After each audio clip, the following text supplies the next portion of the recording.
আমরা এসেছি শুধুমাত্র আমার বাবার জন্য দোয়া চাইতে। আমার বাবাকে আপনারা সবাই চিনেন, মির্জা ফখরুল ইসলাম আলমগীর। ওনার জন্য দোয়া চাইতে। ওনার বয়সও হয়ে গেছে, শরীরটা যেন ভালো থাকে সেই দোয়া আপনারা করবেন।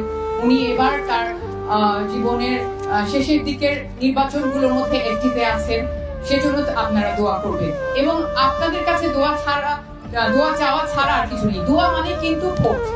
দোয়া মানে কি? ভোট। ধানের শীষে ভোটটা দিয়ে তাকে জয়যুক্ত করবেন, কারণ তিনি আরো বেশি কাজ করতে চান। 17 বছর কিন্তু আমরা ওভাবে কাজ করতে পারিনি, আমাদেরকে দমিয়ে রাখা হয়েছিল। হ্যাঁ, হাসিনা সরকার আমাদেরকে কাজ করতে দেয়নি। আমার বাবার অনেক চেষ্টা থাকা সত্ত্বেও আপনাদের জন্য তেমন কিছু করতে পারেনি।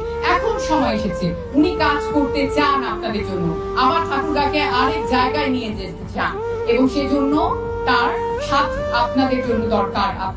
তার সাথে আপনারা থাকবেন, ভোট দিয়ে তার সাথে আপনারা থাকবেন তো ইনশাআল্লাহ। ইনশাআল্লাহ।